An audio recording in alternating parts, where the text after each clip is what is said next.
Fala, povo de Deus, como vocês estão? Quero compartilhar um pouco mais com você hoje a respeito da história da nossa igreja. Para vocês que estão chegando agora ou que são novos aqui no canal, nossas devocionais a partir de agora serão feitas com base no Catecismo Maior de Westminster.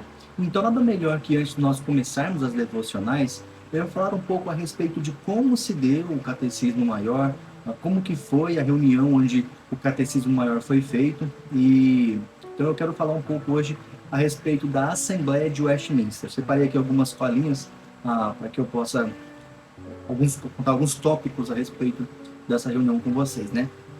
Bem, primeiro nós precisamos entender que a Assembleia de Westminster ela aconteceu, ou começou, né, no dia 1º de julho de 1643. Então, portanto, esse ano aí, 380 anos fazem, né, dessa Assembleia que aconteceu lá em Londres, onde um sínodo de teólogos calvinistas se reuniu ali e foi o mais notável concílio, né, a mais notável assembleia de todos os tempos da fé reformada, certo?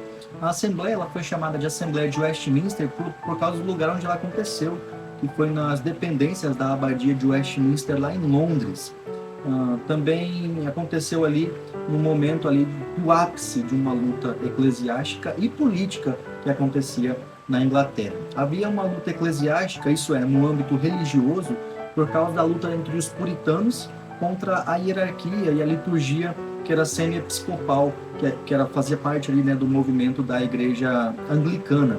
Também era uma luta política, porque era uma luta do parlamento contra os privilégios do absolutismo monárquico que havia naquele lugar ali, através da família dos Stuarts, né, que era a monarquia da igreja na monarquia do império naquela época, certo?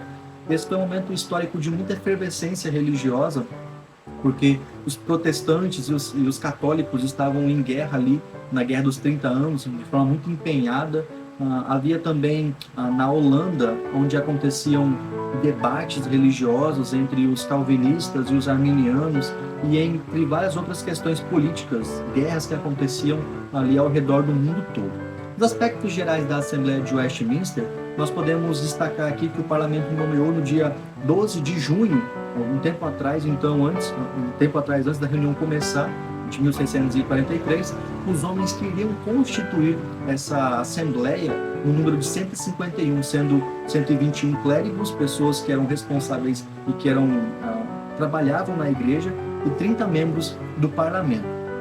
Eram homens de um profundo conhecimento teológico, que também se distinguiam dos demais homens por causa do seu fervor religioso e por causa do seu caráter, da sua moral, que era muito elevada. Então, entre eles havia erastianos, que era quem defendia a superioridade do Estado perante a igreja, havia os episcopais e haviam também os independentes, e entre eles a maioria eram de presbiterianos.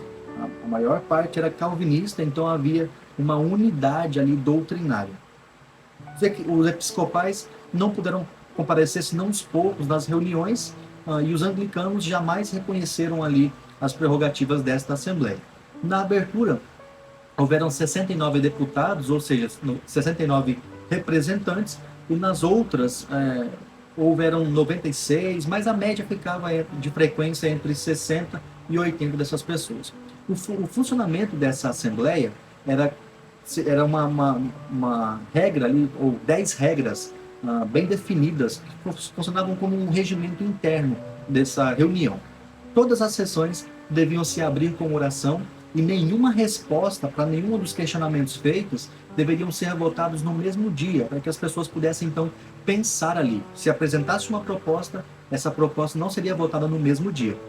Tudo devia ser baseado nas escrituras sagradas e deveria haver ampla liberdade para que as pessoas pudessem discutir os temas. E o horário de funcionamento era das 9 da manhã às 16 da tarde, todos os dias úteis, exceto aos sábados.